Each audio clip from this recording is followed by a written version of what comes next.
Olá pessoal, voltamos, boa noite, vamos ver se agora vai. Para quem não estava na anterior, a gente teve um problema aí com o nosso convidado. É, o, Acho que o Instagram tá meio que sabotando a gente. Vamos ver se agora a gente consegue. Ele reiniciou o Ele celular, vamos ver se reiniciou, agora a gente consegue. já fiz o pedido, já vai entrar. Um minutinho, gente. Ouvir o som de novo. Vai vir um áudio Tá. de novo. Mas, Infelizmente, Corcioli, estamos com sorte. verdade. Agora o áudio está chegando. O áudio O está áudio chegando, gente? pra gente tá bom. Coloca aí, pessoal, o joinha se o áudio dele tá bom para vocês. Que falaram que É, tava meio ruim o áudio, agora vamos ver se agora tá melhor, pelo menos o áudio, pra gente poder começar aqui a então, explorar os testando. conhecimentos do Corcioli. Ótimo. Karina acabou de Tá pronto confirmar o aqui áudio? que está ok, o pessoal está ouvindo, perfeito. Se por um acaso queiram desculpar realmente alguma questão aí técnica que está um pouco alheia a nós, mas tudo bem, vamos fazer o que importa, que é a disseminação do conhecimento, a disseminação da informação. Obviamente vocês têm um casal maravilhoso aí para assistir, e embaixo a Black Image fantástica, né, do Corcioli, absolutamente anônimo, mas com a voz totalmente registrada. Vamos seguir em frente. Ó, o pessoal está Mas eu botando que está prometo, gente, conseguindo ouvir. nós vamos resolver esse problema aí, nem que eu tenha que ir pessoalmente lá ver aquele aparelho dele. Na próxima live vocês verão o Corcioli, a gente promete isso. Então, Tá para quem não ótimo. estava antes, a gente vai fazer uma live hoje falando sobre os artistas independentes, com o Corcioli, ele é diretor da Music Delivery da Zoom Music, e vai comentar um pouquinho para a gente sobre como estão os artistas independentes nessa crise aí, que estão sofrendo, todos estamos sofrendo, mas eu acho que a parte de entretenimento sofre um pouquinho a mais do que a gente ainda, né? Sem dúvida. Então, para quem não conhece, passa um pouquinho de novo o Corcioli. Quem é o Corcioli? Um resuminho rápido, só para ficar registrada na live. Sem dúvida. Bom, eu sou músico, compositor, tenho uma formação de arquitetura. Em 93 eu fundei a gravadora Azul Music, uma gravadora independente, para lançar o meu primeiro trabalho, 27 anos atrás. Em 2013, nós identificamos também uma oportunidade inovadora para poder atender a sonorização de espaços comerciais, né, estabelecimentos comerciais, com um, liberação direta dos titulares, ou seja, algo que a lei de direito autoral prevê, que é o próprio titular autorizando o uso de sua música nos locais onde a gente eventualmente atende. E essa minha experiência de 27 anos me trouxe muito contato com o mercado de música independente. Eu mesmo sou um artista independente, construí a minha carreira toda dentro da música independente. Né? Então, eu acho que esse é um sinal bastante importante, porque a maior parte dos músicos e das pessoas que estão iniciando na carreira, elas normalmente têm muitas dificuldades e nem todas as portas abertas. Então, acho que a primeira mensagem que mostra a longevidade da Azul Music, a minha longevidade como músico, é insistir naquilo que você acredita, persistir no seu sonho, né? E, obviamente, estar atento às oportunidades que devem aparecer, sempre aparecem ao longo da nossa existência, seja como músico ou como empresa. Então, acho que essa é uma pequena introdução da minha história, né, como músico e empresário. E aproveitando a sua introdução, teve uma pergunta da Daniele Silva. Ela perguntou como que você entrou nessa profissão de música e como você decidiu que queria estar fora do palco. Começou, Bom, acho que mais proporcione isso. sim, vamos lá. Para Daniele, eu, não, na verdade, não decidi que eu queria atuar fora do palco. Na verdade, o músico, eu acho que existem vários tipos de palco, vamos chamar assim, de uma maneira até um pouco mais abrangente. Você tem o palco físico, que é a apresentação ao vivo, mas quando você faz um álbum ou quando você faz um trabalho, isso não deixa de ser uma vitrine, né? Um palco também para você poder chegar até as pessoas e ter esse canal de comunicação que às vezes é indireto, né? Num palco, de fato, você está vendo o músico tocar, é uma das coisas que a gente vai falar hoje, mas quando você faz um trabalho e esse trabalho chega para as pessoas, seja através de uma gravação, através de um vídeo, através de um álbum, você também não deixa de estar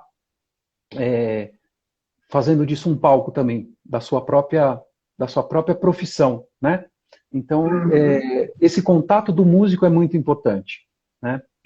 Não sei se eu respondi a pergunta, mas assim, eu não fiquei atrás do palco. Agora, óbvio que para viabilizar muitas vezes o que a gente quer fazer, a gente tem que olhar com uma certa humildade as nossas aptidões, né? E eu, por ter feito arquitetura, tinha um conceito de organização, um conceito de gestão que me pareceu muito útil para associar junto com a música. Então, abri a gravadora, que é uma empresa, como uma maneira de colocar também esse aspecto, que eu acredito ser positivo da minha própria formação, a favor de como viabilizar isso para o mercado, de como colocar isso para o mercado, para tornar a minha música acessível e chegar até as pessoas, né? Então, acho que é um outro palco também, é um outro tipo de palco. Ela disse que respondeu sim, tá vendo? Respondeu sim. Boa. Vamos lá, vamos ao assunto de hoje, então. Orcioli, como é que você vê o impacto da situação atual para os músicos e artistas independentes? Vamos lá, Marcelo. Realmente a situação é bastante crítica. Eu tenho falado com muitos amigos, não só músicos, mas técnicos de som, pessoas que faziam, por exemplo, iluminação, né? Então, todo esse mercado está fortemente impactado, muito impactado. Eu diria para você que tem uma perspectiva até um pouco sombria, porque, de uma certa forma, não só aqui no Brasil, mas em vários locais do mundo, na Inglaterra, na Austrália, em alguns países europeus, o comentário é basicamente que o ano foi perdido. Esse ano de 2020 não tem uma perspectiva de retorno de show. Algumas empresas estão tentando fazer um esquema de show tipo drive-in com carros, né? As pessoas vão, estacionam o carro numa área grande e, obviamente, dentro do carro elas têm uma certa proteção e podem assistir o show. Mas se todo mundo aqui já foi em algum dia em algum show, sabe muito bem que o mais bacana do show é justamente aquele auê, que você tá pulando junto, cantando dia, acendeu o isqueirinho, o celular, enfim. E aí, de repente, isso, da noite para o dia, acabou.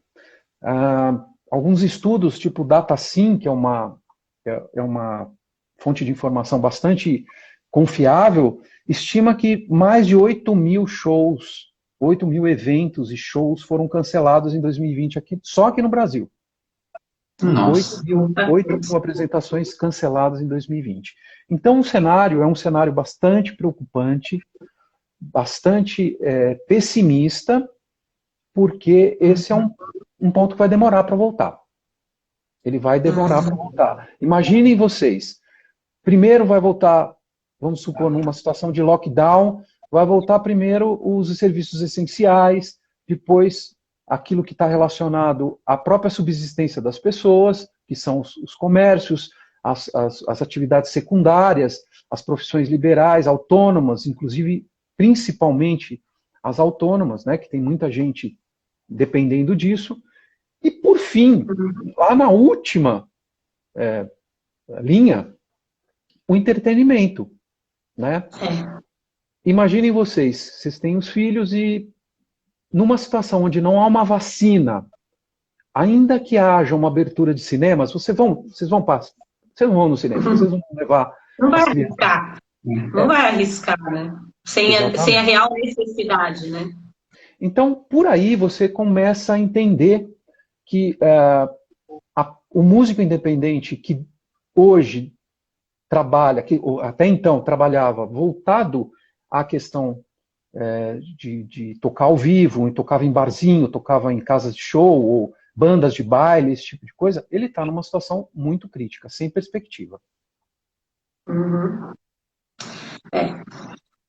Até a Daniela fez uma pergunta aqui, que era a minha próxima pergunta para você, que é a história das lives. Agora tornou uma febre esse negócio de live, né? Então as lives, elas se tornaram uma alternativa que veio meio para ficar, ou você acha que é temporário isso daí? Você Eu acha acho que que logo lá, quando começar a abrir vai passar, ou o pessoal vai se acostumar a assistir os showzinhos de casa mesmo? Por exemplo, para os artistas que têm patrocínios milionários, né? Você vê um mega show, né? Tem bastante audiência. Mas, e nesse caso, para os independentes? Como que vai funcionar? Será que é uma saída? sem dúvida, eu ia até brincar falando assim que o segredo das lives é a inovação. A minha é, por exemplo, não mostrar a minha cara. Você vê que a minha live é uma live Tudo a completamente, ver. é super inovadora, né? Sim. É uma live sem aparecer. O comércio inventou a Black Friday e eu estou inventando a Black Live, né? Tudo inovação, tá vendo? Ó, sendo fazendo Exato. diferente. Mas Fora da voltando à caixa. pergunta, mas voltando à pergunta, de fato a Daniela fez essa pergunta e está bastante pertinente. A live não é uma coisa nova. Muitos artistas já usavam esse recurso, muitas pessoas já usavam a live e elas simplesmente entraram como uma alternativa fácil de se fazer, né? Assim, relativamente guardadas as proporções, todo mundo pode fazer uma live, né? Tendo uma conexão de internet, enfim, pode com isso divulgar e promover o seu trabalho. Então, respondendo à pergunta, eu acho que sim, vai virar uma tendência, vai virar uma coisa mais costumeira. E lives onde você percebe desde uma coisa um pouco mais espontânea e que pode gerar até erros técnicos, que é o nosso caso, não é uma mega produção, é uma coisa muito espontânea, como se fosse um call, né? Nós estamos fazendo um call ao vivo. E até produções de milhões, onde envolvem patrocínios, etc. Existe sim uma discrepância muito grande em uma live patrocinada, de artistas já consagrados, que podem oferecer uma live gratuita, podem abrir mão de qualquer recebimento, porque eles têm patrocínios. E esses patrocínios bancam não só o cachê dele, mas o cachê da equipe e tudo mais. Então, como é que fica isso para o artista independente? De fato, para o artista que é menor, que tem um público, até pode ter o seu público, pode ter uma coisa bacana, ele vai sofrer muito mais para poder ter qualquer tipo de retorno fora o retorno promocional. Então, a live hoje, para um artista de pequeno porte, um artista independente, acaba sendo uma oportunidade de ele promover, divulgar o seu trabalho. Mas dificilmente uma fonte de renda. Dificilmente porque somente os grandes artistas, com os grandes patrocínios, conseguem mobilizar um retorno, né? E quando você fala em grandes artistas, você fala em grandes audiências, né? Então você teve artistas aí com 3 milhões e meio de picos, né, de pessoas, até em alguns momentos chegaram até a 7 milhões no total e live. E você vê de tudo. Você vê desde coisas que são bacanas, que realmente...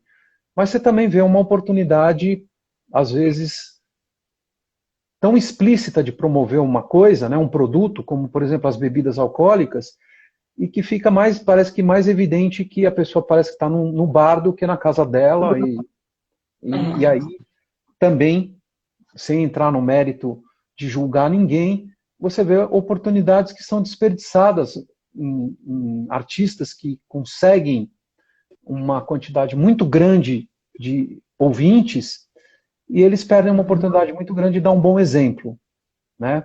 Então, sem entrar em detalhes, mas você tem situações onde, por exemplo, o alcoolismo é uma coisa muito séria no Brasil. Só o alcoolismo ele consegue matar mais pessoas do que o uso de drogas ilícitas, por exemplo. Então, quando você vê um artista, isso anualmente, são dados disponíveis, então, quando você vê um artista enchendo a cara e promovendo esse tipo de coisa, para uma pessoa esclarecida, ele vai achar engraçado, vai se divertir. Quando vai para uma pessoa que não tem uma uma formação muito, muito sólida, isso pode gerar um exemplo, que aí o cara começa a encher a cara em casa e pode fazer uma, sabe, enfim. Esse é o tipo de coisa que a live e a internet, de uma maneira geral, não bloqueia. A gente tem que ter sempre um critério de equilíbrio para poder entender o que é a música.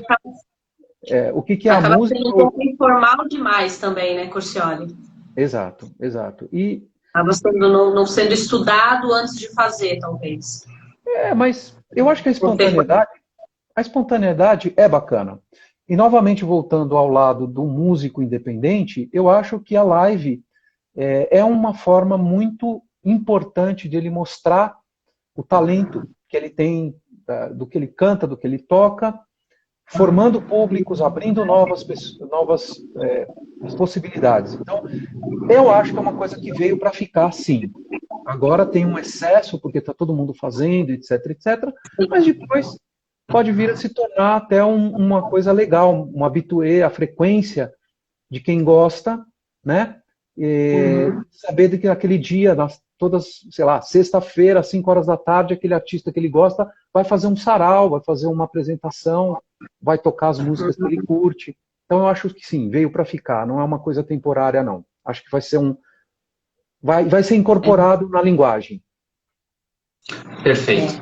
Eu acho que o brasileiro ele adora inovar também, né? A gente tem casos como tem artistas que vendem ingresso e liberam a live num perfil fechado, uma forma de tentar capitalizar. Normalmente artistas pequenos estão fazendo isso, né? Ou tem pessoas, até eu recebi hoje uma mensagem, você pagaria R$19,90 para assistir um show do fulano pela live? Sabe? Então já estão procurando outras formas, talvez, de rentabilizar para não perder o ano inteiro. Talvez seja isso também, né? É uma ideia válida.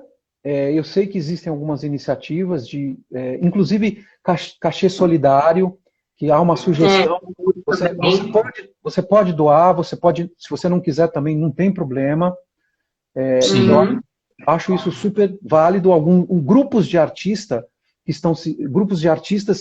que têm uma certa sinergia, que se conhecem ou que têm esse ideal, estão se unindo para fazer tipo assim, olha, vamos fazer um mini festival, né?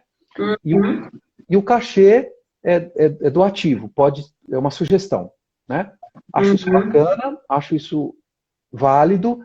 É claro que talvez o retorno possa nem ser tão significativo, mas é uma soma de forças, é uma ação. Então, sim, eu acho, sim, muito, muito importante, porque ainda que seja uma ideia que não vingue, você está explorando novos territórios, você está propondo, talvez vingue, talvez justamente possa dar certo e esse público fale, poxa, eu gosto de prestigiar a música autoral, gosto de prestigiar o artista menos conhecido, e ele, através dessas aglomerações, vamos chamar assim, virtuais, desses festivais, ele pode ter um acesso, inclusive conhecendo obras de outros artistas. Ele pode estar lá por um que ele gosta e começar a gostar de outro porque viu ali, né? Então, bacana. Isso é uma forma de você se expor também, né? De você mostrar a cara também agora num público diferente também. Está agora mais tempo ocioso, às vezes, em casa também. Né? Corcioli, dentro do mercado da música, qual o segmento que você acha que vai ser o mais afetado? E qual a perspectiva de retorno disso? Então, novamente, isso complementa a pergunta anterior, que está aqui até da própria Dani, né? Que ela coloca assim, você acredita que as apresentações presenciais a gente podem... combinou as perguntas com a Dani, mas a gente não combinou, tá? Só a nossa tá na mesma linha de raciocínio, Dani. Tá na sinergia, tá sintonizada. E aí ela coloca, né? Se as apresentações presenciais podem voltar novamente. Eu acho que o mercado, dentro da música, o segmento mais afetado é esse de música ao vivo, claro. Sem sombra de dúvida, os shows ao vivo, né? E toda a cadeia produtiva que envolve a questão dos shows, tudo. As casas de shows, os barzinhos, os locais onde as pessoas iam para curtir uma música ao vivo, seja para dançar, seja para assistir, em todos os gêneros musicais.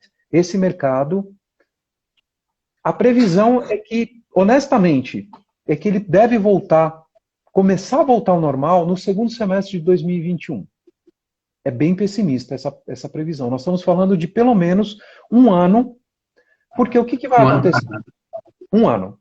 Então, uma das coisas que eu fico imaginando, aquela pessoa que dependia substancialmente desse tipo de apresentação, desse tipo de retorno financeiro, ela deve repensar sua estratégia. Ela deve realmente entender assim, olha, eu sou músico, toco ao vivo, mas eu também dou aula. Então agora é o momento de investir na sua capacidade, nas suas possibilidades para dar aula online. Porque existe um período aí que eu imagino ser, não só eu, mas tudo que eu venho lendo a respeito, de retornar isso em coisa de, talvez, no segundo semestre de 2021. Porém, vocês imaginem o seguinte, até lá, muito barzinho vai fechar, muita casa de show vai fechar, não vai ter condição de ficar esperando esse retorno, e quando voltar vai ser uma coisa muito progressiva. As apresentações presenciais que existirem vão ter que guardar tipo 1,5 metro de distância. Então, você imagine um espaço onde tinha para 200 pessoas. Ela vai comportar 80. Aquele empresário que criou aquele espaço e vendia um determinado ingresso, ele estava objetivando 200 pessoas. Ele vai começar a ter 70, 80. Isso se lotar o espaço. Consequentemente... Muita gente também vai ficar com medo também de ir, né? Muita gente vai demorar mais para voltar também, né? O receio vai existir por bastante tempo, né? Exatamente. E você também imagina que quando você tem uma casa com uma capacidade para 200 pessoas, e aí as pessoas eventualmente vão, é menos pessoa consumindo, menos pessoa bebendo, menos pessoas comendo, menos pessoas que vai inevitavelmente levar a um redimensionamento de valores e custos, né? Então, existiam esses shows em estádio. Você ia ver uma atração internacional, às vezes o ingresso custava R$400, R$500 para você assistir. Ok, como é que os caras vão fazer se agora o estádio vai ter que estar reduzido a 1/3 da capacidade, ou a 1/4 da capacidade? Eles vão cobrar R$1.600, R$1.500 pelo ingresso? Não vai ser possível. O seu custo permanece o mesmo, né? Sim. Em tese. Ou às vezes até melhor, né? Exato, Carla. Mas eu penso que todo mundo dentro da cadeia produtiva vai conversar, vai renegociar. Então, assim, vai ter que ser. O aluguel hoje, para quem vive de aluguel, está negociando, está pagando metade do valor, enfim, está todo mundo tentando encontrar uma maneira de sobreviver. Então, eu imagino que também os cachês dos artistas, se não forem complementados por patrocínio, e aí, na questão presencial, eles vão ter que diminuir valores de ingresso, porque as pessoas vão estar com menos dinheiro também. As pessoas muitos estão perdendo emprego, enfim. No final, o lazer, como o próprio termo diz, o entretenimento, é quando você tem uma sobra, quando você tem um tempo. Então, todos nós que fazemos música, estamos na área de entretenimento, nós vamos passar por um período, já estamos passando, mas ainda é bastante turbulento esse período. É um período de reflexão, um período onde que novas ideias deverão surgir para poder se adaptar a um novo cenário. Mas é um período conturbado e, especificamente no segmento de shows e apresentação ao vivo, não há muito o que fazer. Serão substituídos parte disso pelas lives.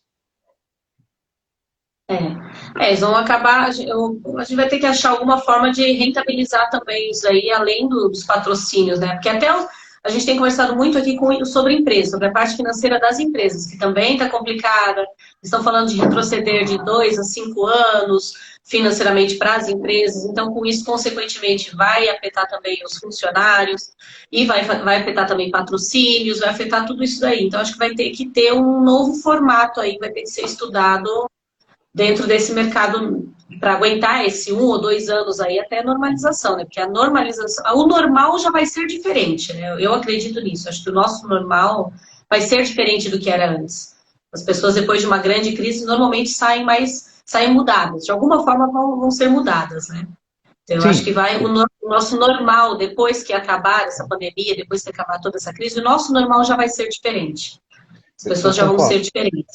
Mas eu acredito que a valorização das coisas físicas, né, um show que você pode ir no local e assistir, vai ser muito mais valorizado. A importância disso na vida da pessoa, do contato. Agora as pessoas vão sentir na pele o quanto custa não poder ir num show, só assistir numa tela.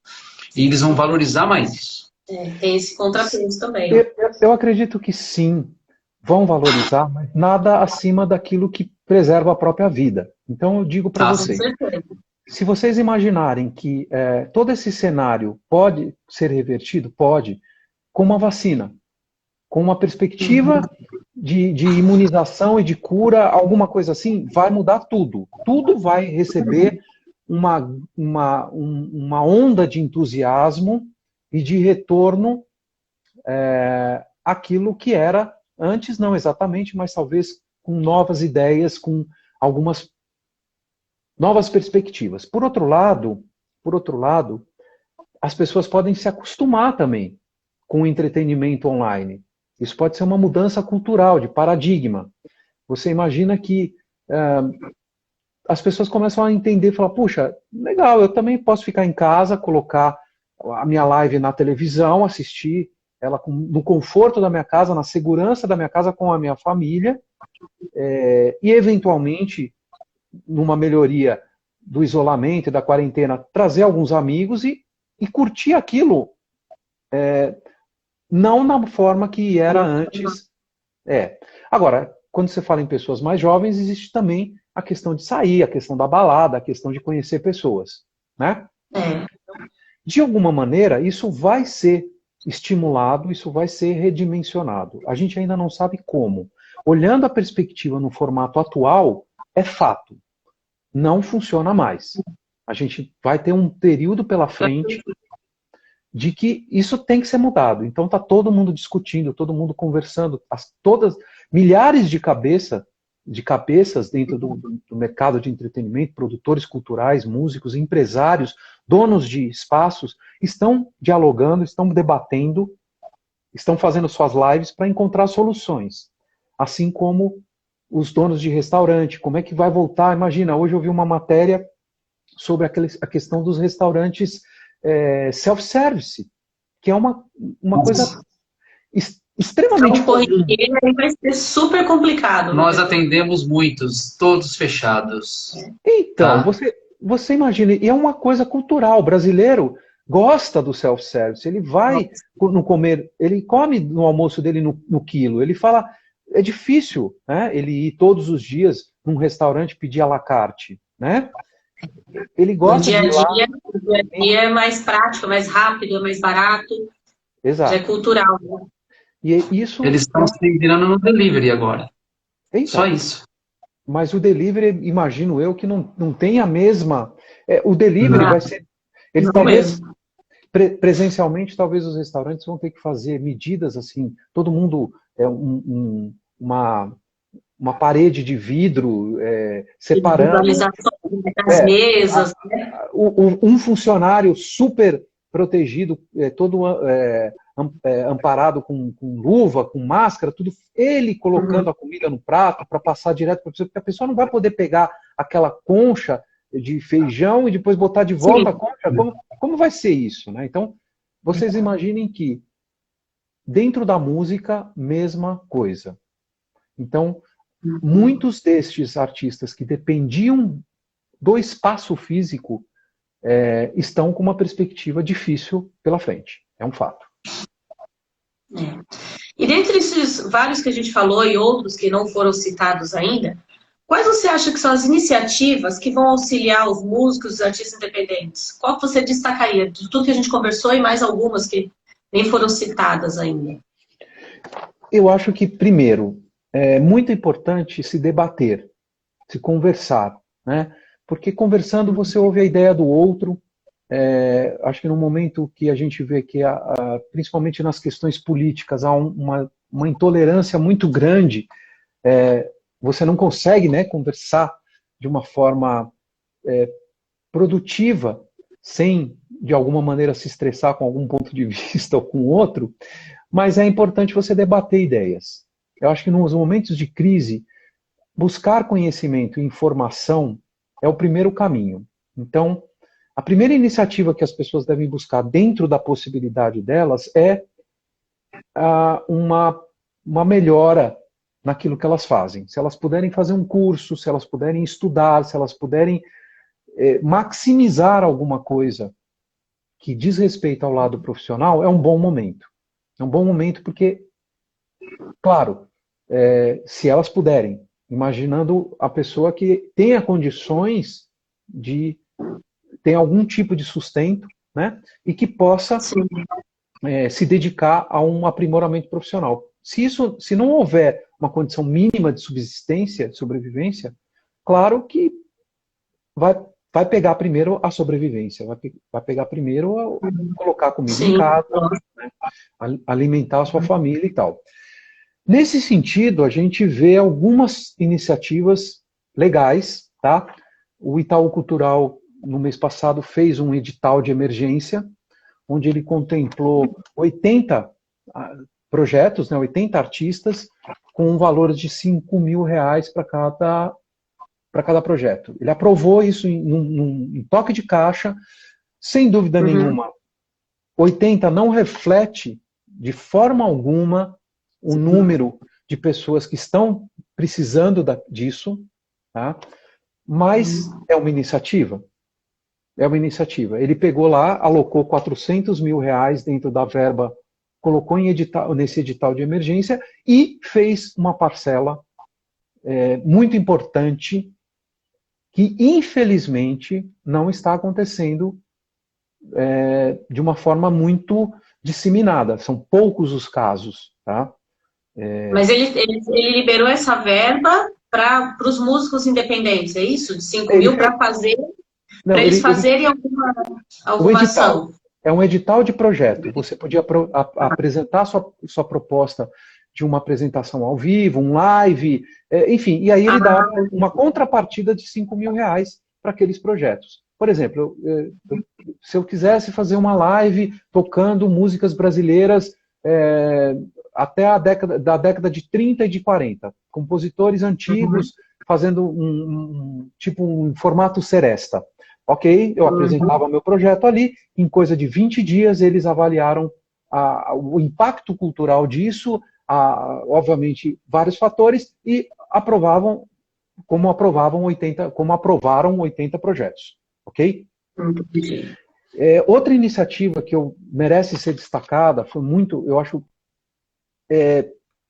fundamental.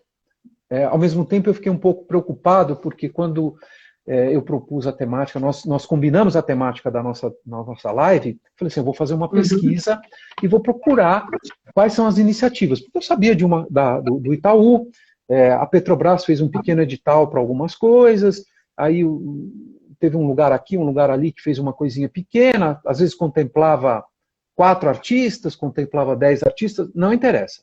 10, 4, 40, 80 ou 400, o importante é que essas iniciativas foram, de alguma maneira, feitas. E uma das que me surpreendeu foi a Fundação de Cultura e Turismo do Mato Grosso do Sul, que realmente disponibilizou uma verba do setor público voltado à cultura, e que provavelmente era uma verba destinada para o ano de 2020, e lançaram um edital para atender o auxílio a 500 artistas mato-grossenses do Sul. Tá? Nossa, que legal. Esse edital ele foi feito agora, enfim, o detalhe foram, acho que 600 artistas inscritos, 47% eram músicos. Tá? Eles iam pagar um auxílio de R$1.800 em 2 parcelas. Vejam só, para um cara que tocava em barzinho, ganhava R$100 por noite, esse auxílio de 1.800 é um auxílio real, é um auxílio que ajuda ele. Ajuda, né? Que realmente ajuda, e não uma gorjeta, né? Não é uma gorjeta, é um auxílio de fato, para ser pago em 2 parcelas, e fizeram para bandas com mais de 4 integrantes, então bandas que tocavam em baile, em casa noturnas, um auxílio de R$7.200. Tá? Ou seja, legal. Eles pegaram uma verba, e eu acho que isso merece ser falado, porque me surpreendeu ver que essa iniciativa do poder público, né, dentro da área cultural, e que vai todo o mérito para o Mato Grosso do Sul. Poucas foram as iniciativas que eu consegui encontrar. Pode existir, sim, editais de pequenas cidades. Eu vi alguma coisa do interior de São Paulo, pequenas ações. Mas essa me pareceu sólida. Me pareceu realmente, vou pegar aquela verba destinada às ações culturais da nossa secretaria para esse ano e vou colocar a serviço de quem hoje precisa, né? Então, os critérios eram os músicos que eram do Estado, que já tinham um histórico, que já tinham pelo menos 2 anos de vivência, de comprovação de que tocavam, para evitar fraudes, evitar pessoas que falam, opa, semana passada eu comecei a tocar, eu quero esse dinheiro. Eles fizeram uma coisa que, a mim, me pareceu muito correta, muito apropriada para o momento. Tá? São iniciativas são pouco divulgadas, né? Essas iniciativas não são muito divulgadas, eu não tinha nem ouvido falar delas ainda. Olha que eu leio bastante. Pois é. Mas não são muito divulgadas essas coisas. E eu digo para você, Carla, é uma pena que a gente não tenha, que a gente não veja essas iniciativas mais divulgadas, mais promovidas, tá? E mais disseminadas também, porque você imagina, isso foi feito pelo Mato Grosso do Sul. O que está sendo feito no Rio? O que está sendo feito em São Paulo? O que está sendo feito nos estados do Nordeste, que tem, sem dúvida nenhuma, uma carência ainda maior e custos até que podem ser absorvidos por essas verbas. Verbas que são nossas, que são dos nossos impostos. Estão destinadas para isso, né? Exatamente. Então, é muito triste ver ainda a quantidade tão pequena de iniciativas como essa, né? E, obviamente... a Sandra do Alívio, ela está falando que lá no Secult do Distrito Federal também está com um projeto bem parecido desse do Mato Grosso. Exatamente. Eu vi alguma coisa a respeito do Distrito Federal, eles fizeram um projeto que, inclusive, eu anotei aqui, ela até pode confirmar, que tinha até um nome bacana, enfim, para poder ajudar artistas que estão no Distrito Federal.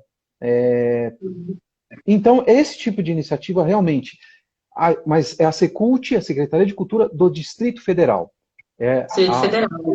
Assim como o Mato Grosso e tal. Agora, a gente sente muita falta, sim, de uma voz a nível federal, da própria Secretaria de Cultura do Brasil, né, da Secretaria de Cultura do Ministério, do extinto Ministério da Cultura do Brasil. Quer dizer, existe sim uma verba, e essa verba destinada às ações culturais poderia estar sendo direcionada para projetos que visem a ajuda, né, e o suporte de tantos profissionais de música, especificamente eu vou falar de música, mas é óbvio que isso se estende a muitas outras, a toda a cultura de uma forma geral, teatro, circo, cinema, enfim, dança. É uma pena que essas iniciativas a gente está contando no dedo por aí, né? Ainda. A Sandra falou que estão sendo coisas locais, tem outra em Belém, tem no Pará, mas são coisas pontuais. A Sandra também fez uma pergunta para a gente, que ela gostaria de saber sobre os direitos autorais para as editoras das gravações e postagens no Spotify. No Deezer. A parte de músicas autorais, do podcast, etc. Tá. Postagem, na verdade, no Spotify, no Deezer, não é o termo correto, né? Você faz distribuição de conteúdo. Essa distribuição de conteúdo é diferente, por exemplo, da nossa live. Se eu pegar agora um violão, um piano e começar a tocar uma música, o próprio Instagram, Facebook, o YouTube vai remunerar os autores, porque já existem acordos e convênios feitos destas grandes plataformas para o pagamento dos direitos autorais, tá? Com o YouTube ou com o Instagram também tem isso? Sim, todas as plataformas. Quer dizer, o Facebook e o Instagram estão chegando um pouco depois, existem as negociações chegaram um pouco depois, o YouTube já é uma coisa muito mais corriqueira, porque a coisa de música e vídeo é uma das grandes bandeiras do próprio, YouTube, né? E no caso do Spotify e do Deezer, a Apple Music, a Amazon, estes são plataformas de tipo Netflix, né? Você assina elas, ou no caso do Spotify, você até tem a possibilidade de ouvir a música gratuitamente, tem propaganda depois de um certo número de músicas e tal, mas você pode subscrever, assinar, e você paga aquela mensalidade, você tem acesso a milhões de músicas. Você pode abaixar no seu celular, então você não precisa de conexão para ouvir. E essas plataformas, como o YouTube, novamente o Spotify, o Deezer, elas vão remunerar o produtor fonográfico, a distribuidora que distribui aquela música pela interpretação, e vão remunerar as editoras pela composição das músicas. Tá? Eu espero que eu tenha resumidamente explicado um pouco para ela como funciona isso. A parte... Ficou alguma dúvida? Manda a pergunta de novo, Sandra, se não esclareceu bem. A gente ficou claro, mas como a gente já está um pouquinho envolvido com a Azul e com o Music Delivery, a gente já entende um pouquinho. Mas se não ficou claro, manda a pergunta de novo, que a gente pergunta de novo, Sandra. Ok. Tá. E no futuro, como você acha que vão ficar essas coisas? Voltando ao nosso assunto aí dos artistas. Como que você acha que vai ficar isso daí no futuro, além dessas mudanças que a gente citou aqui, essas ideias? Pois é. Eu fiquei pensando muito se eu deveria ser mais ameno nas minhas observações, ou se eu deveria ir direto ao ponto. Eu posso dizer uma coisa para você. Em primeiro lugar, eu acho que assim, a gente tem que ser sempre otimista. Sempre. Sempre. Esse é um momento que, mais do que nunca, nós somos chamados a ser otimistas. Porque as notícias são... Se você começar a ler as notícias, você vai para o cantinho do banheiro, apaga a luz, fica lá falando, quando acabar isso eu saio. Porque realmente é muita coisa impactante, é muita tristeza, é muito sofrimento, existe uma maximização das coisas que estão acontecendo até para poder alertar as pessoas, né? De, olha, não saia de casa, tome cuidado, seja responsável, não crie uma mentalidade de questionamento, né? Não é necessário aceitar tudo aquilo que você ouve, mas crie um questionamento e veja que, de uma forma muito ampla, em todos os lugares do mundo, está sendo feita uma série de recomendações, né? Então, óbvio que eu quero ser otimista, pretendo continuar sendo sempre otimista, mas a gente também tem que ser realista. Nós temos que olhar as situações. O otimista, ele não é aquele cara que vê arco-íris em tudo, que está tudo maravilhoso, que tudo é cor-de-rosa, o mundo é lindo. Não, o otimista, ele também é um realista. Ele também olha a situação da forma que a situação é. Mas ele não deixa de acreditar na melhoria. Ele não deixa de acreditar que, mesmo numa situação difícil, você tem chance de mudar e de colocar a roda das coisas girando positivamente, né? Eu ouvi uma vez uma frase e ficou muito na minha cabeça isso. O pessimista é aquele que olha o problema, o otimista é aquele que procura a solução, né? Exatamente. Então, a gente tem que olhar procurando a solução para o problema, e não adianta só ficar reclamando do problema. Exato. Diga. Tecnologia, isso. Tecnologia para resolver a parte dos shows, que é a parte das lives, ou a parte até de venda de shows online, o mundo inteiro tem. Então, esse vai depender da demanda do pessoal. Então, hoje em dia, né, já era cobrado taxa de comodidade, por exemplo, para você comprar o ingresso de um show, né, pela internet. Você pagava a taxa de comodidade, porque você está comprando pela internet. Você não foi lá, não pegou fila, não fez nada. Agora, será que vai poder, no futuro, ter uma taxa de comodidade? Eu quero assistir um show, mas eu quero assistir um show numa plataforma em casa com meus amigos.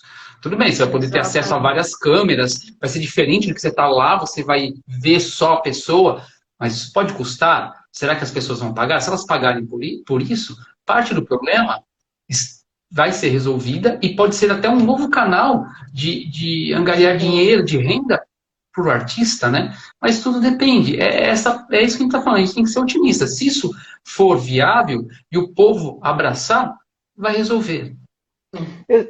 Então, vamos lá. O que de fato pode acontecer? Você imagina que você tem marcas. Marcas são ativos muito importantes das empresas. Então, uma determinada casa de show tem uma grife, aquela marca, você toda sexta-feira ou toda quinta você ia com os amigos, vamos se encontrar em tal local, vamos se encontrar em tal barzinho, vamos se encontrar em tal casa de show.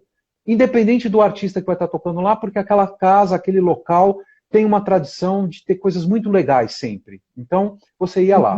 Talvez esses locais possam, tipo assim, XXX apresenta artista tal, online. E ele tenha um acordo de patrocínio que faça essa apresentação, viabilizando a transmissão online gratuita, porém patrocinada. Então, ok, o artista está se apresentando, ele está atingindo um público, sei lá, de 700 pessoas, pode até ser maior do que até a própria lotação daquele local, porque vai depender da mídia online, e com isso ele consegue um patrocinador ou pequenos patrocinadores que podem até ser os fornecedores deles, né? E que vão ter, de uma certa maneira, a viabilidade de se visualizar aquela marca naquele momento. Agora, tudo isso vai depender de um ecossistema, né? De um ecossistema onde você... olha, tem aqui até uma observação da Karina que o Blue Note tem feito isso. Tá vendo? Então, exatamente, o Blue Note é uma marca extremamente conhecida, respeitada, com os melhores shows de jazz, blues e MPB no mundo inteiro, e está usando essa marca a seu favor para poder viabilizar e fazer essas apresentações. Se isso vai equiparar ao faturamento da presença física, é difícil responder. Porém, é um fato que isso pode virar uma nova tendência. E as pessoas podem se acostumar a isso e assistir os artistas de uma certa maneira, pagando um membership, né, um valor mensal, e falar assim, olha, eu vou assinar, fazer um serviço de assinatura de tal casa noturna, e ela vai me oferecer tantos shows por mês. Eu vou assistir isso na minha casa, ou enfim, são alternativas. Um novo canal, né? Às vezes surge aí, pela necessidade, até um novo canal de renda, né? Exato. Agora, de uma forma bem objetiva, para um músico que não tem ainda que não tenha essa visibilidade, que não seria, por exemplo, ela colocou aqui, olha, fez o show com o Toquinho. O Toquinho é um artista que tem um público enorme, é um grande nome da música brasileira. Então, ele, sem dúvida nenhuma, é uma canalização onde o Blue Note ganha, o Toquinho ganha, todos ganham, porque o público vai ter um artista de primeira grandeza, né, para tocar. Agora, e para o músico independente, aquele que não tem um nome, aquele que acompanhava, né, outros artistas e tal. Então, a primeira recomendação que eu digo, olhe o seu próprio potencial. Isso é fundamental. O que você melhor faz? Músicos que têm, por exemplo, um pequeno home studio, que tem como tocar em casa, esses podem hoje oferecer algo diferente daqueles que não têm. Então, se o cara, por exemplo, eu tive um caso de uma gravação onde eu queria muito um músico, grande amigo, mas ele não tinha condição de gravar de casa. Eu tive que buscar uma alternativa de um outro músico, tá? Também um grande músico, mas que pudesse me oferecer essa gravação à distância. Né? Então você imagina, este músico que hoje tem uma condição de gravar em casa, ele teve um trabalho na mão. Então, hoje... Ele saiu na frente, digamos, né? Exatamente. Então, quem hoje tem a possibilidade de produzir em casa, ou de gravar com um bom microfone, e tem condição de oferecer esse serviço, pode estar trabalhando à distância. Ah, mas não é o mesmo que ele vai para o estúdio ele tem a gravação lá, ele vai ter uma pessoa dirigindo, etc. Claro, sem dúvida nenhuma. Até dá para fazer online. Você pode fazer uma live e gravar. Né? Um músico gravando e o produtor na outra ponta da live falando, olha, um pouquinho mais de intensidade, um pouquinho mais lento, um pouquinho mais... enfim, esse músico que consegue oferecer alguma coisa à disposição com a internet, ele, sem dúvida nenhuma, vai ter um diferencial em relação aos outros, tá? Ele vai ter um diferencial, porque ele está oferecendo uma coisa diferente, né? E tem aqui uma pergunta que chegou referente ao Music Delivery, né? Do Carlos Miúdo. Não sei se eu respondi essa pergunta toda, mas eu queria, se possível, depois responder essa pergunta para ele, tá? Ok. Tá. Bom, o nosso tempo está acabando. A gente tem tem mais uma pergunta da Sandra. O que não der para a gente responder aqui depois, a gente manda para vocês no particular a resposta, o Corcioli responde e a gente manda para vocês. Podem ficar tranquilos, tá? Todas as perguntas vão ser respondidas. Só complementando aquela pergunta da Sandra do Alibi, que perguntou da outra vez falando sobre os direitos autorais.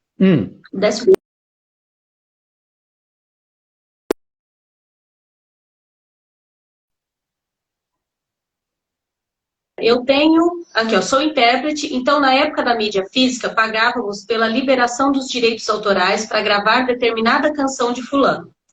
Pergunto, e agora? Eu tenho que pagar a editora, o compositor, para distribuir a música que gravei nas plataformas? Veja, não é a mesma forma que você fazia para a mídia física, porque a mídia física você vendia e as editoras...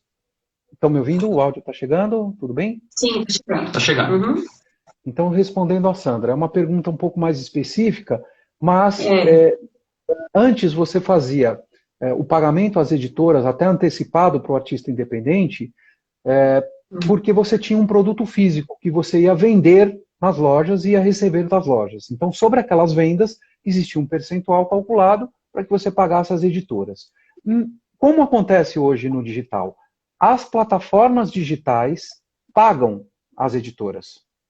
Então, o Spotify, a Apple, o YouTube, eles vão pagar as editoras diretamente.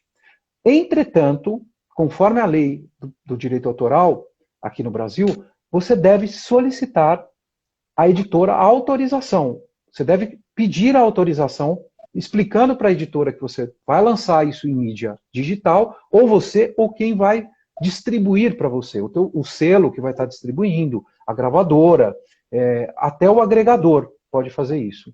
Comunicando à editora, olha, estarei lançando no dia tal um álbum com tais músicas e pedir essa autorização a comunicar isso às editoras de forma com que elas chancelem esse pedido, porque isso é uma exigência da própria lei de direito autoral. Tá? A priori, não faz sentido as editoras cobrarem, porque elas já vão receber isso das plataformas digitais. Mas isso é uma decisão de cada editora. Uma editora pode, sim, fixar um preço. Na hora que você entra em contato, ela pode fixar um preço, ela pode pedir que essa autorização seja remunerada. Ela está no direito dela pela própria legislação brasileira. Tá? Espero que eu tenha respondido a pergunta para ela. Qualquer coisa, manda pra gente. Gente, infelizmente o nosso tempo está acabando. Corcioli, o pessoal está pedindo aqui, faz outra live. A gente queria convidar você a fazer uma outra live também, se você topar. E o pessoal, se vocês têm perguntas, assim, podem mandar no direct pra gente, que a gente faz chegar no Corcioli, a gente pede para ele responder. Se forem muitas perguntas, a gente vê com ele uma nova live para esclarecer essas perguntas. Se tiverem de dúvida, pode mandar ou pra gente, ou no @Corcioli também, né? Sugestões de temas também, que vocês querem discutir. Sugestões de temas, o que vocês estão precisando, às vezes, seja de artista, seja financeiro, seja, como a gente sempre explica no começo, a MCG é uma empresa de prestação de serviços de informática, de soluções de tecnologia, mas a gente atende várias áreas diferentes. A gente está convidando vários parceiros para vir conversar com a gente sobre todo tipo de assunto. Então, a gente tem parceiro de quase todas as áreas, digamos assim. São 18 anos aí trabalhando com a MCG. Então, se vocês tiverem dúvida, tem um assunto que vocês acham que é importante, manda pra gente no direct. A gente sempre coloca as caixinhas de perguntas lá. Pode mandar as perguntas também. que daí a gente vai atrás das pessoas para ver que o que a gente precisa aqui é o que a gente sempre fala, é fortalecer a nossa corrente. Que a corrente é tão forte quanto o seu elo mais fraco. Então, a gente tem que deixar todos os elos fortes. Então, mandem as dúvidas para a gente, convidem os seus amigos, a gente está sempre, toda terça e quinta a gente está fazendo live, na quinta-feira que vem agora a gente vai ter uma live com a Cláudia, uma Life Coach. Muito boa, Tá. Só que vai ser às 20 horas a live com ela. Divulguem para os seus amigos também, e a gente queria agradecer muito a participação só por voz do Corcioli. Na próxima a gente promete que vai fazer a imagem funcionar. Gente, eu prometo. Próxima vez vocês vão ver o Corcioli na tela aí. Nem que eu tenha que estar lá no dia dessa live. A gente vai fazer acontecer. Realmente peço desculpas. Liberar aqui para você fazer os seus agradecimentos aí finais, Corcioli. Fica à vontade. Não, sem dúvida. Em primeiro lugar, eu peço desculpas pelo esse problema técnico. Realmente,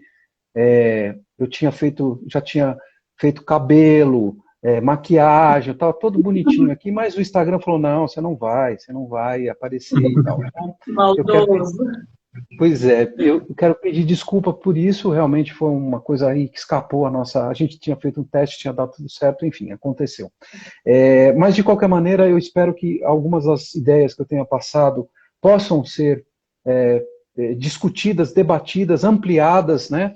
Desde já agradeço o convite a vocês, são muito queridos, estamos há tantos anos juntos, então é uma iniciativa que eu tenho um grande prazer, não só de estar aqui hoje, mas também de aceitar o convite para uma nova live, outros temas, outros desdobramentos. Obrigado. Então vamos agendar e a gente já divulga para vocês depois. Exatamente. Existiram perguntas, inclusive, referentes ao próprio Music Delivery, o Carlos Miúdo pode me mandar no privado, que aí eu já posiciono ele.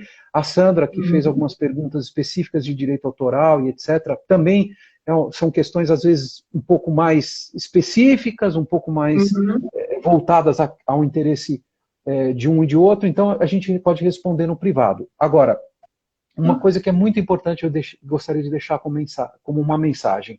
Todo mundo está muito mais voltado ao consumo do streaming, tá? A coisa de ficar em casa aumentou, a Netflix aumentou, assim, o tráfego de internet, isso tudo é bastante conhecido. O próprio Spotify teve um crescimento aí de 30%, ele já está com quase 130 milhões de assinantes no mundo inteiro. Todos esses serviços receberam, de uma forma ou de outra, um grande impulso, porque as pessoas estão mais tempo em casa, né? E o que é fundamental para o músico? Encontrar a sua melhor potencialidade. Se ele pode gravar música, pode gerar conteúdo, então é o momento de ele fazer isso, de ele colocar isso nas plataformas, de ele procurar parceiros, de ele conversar com os amigos, de ele fazer os grupos de pessoas que estão na mesma situação que ele, que podem se unir para uma ideia de um live coletivo, de ampliar públicos, enfim. Todos devem buscar uma alternativa e, ao mesmo tempo, estarem cientes de que, em momentos difíceis, às vezes são necessárias decisões difíceis. E por isso, eles devem ter a humildade de, em alguns casos, olhar para todas as coisas que eles têm como aptidões e voltar a ser como um homem na Renascença. Na Renascença, a grande coisa que se existia era que não existia, eram os 7 ofícios.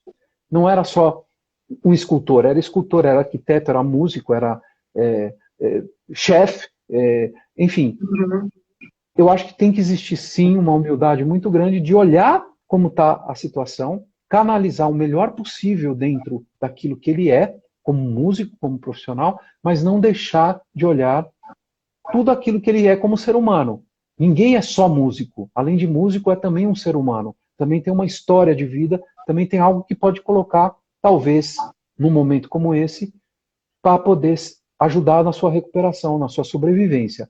Eu acho que isso é uma lição de humildade, de olhar para si mesmo e poder seguir adiante. Sim, muito obrigada aí pelos esclarecimentos, pela ajuda.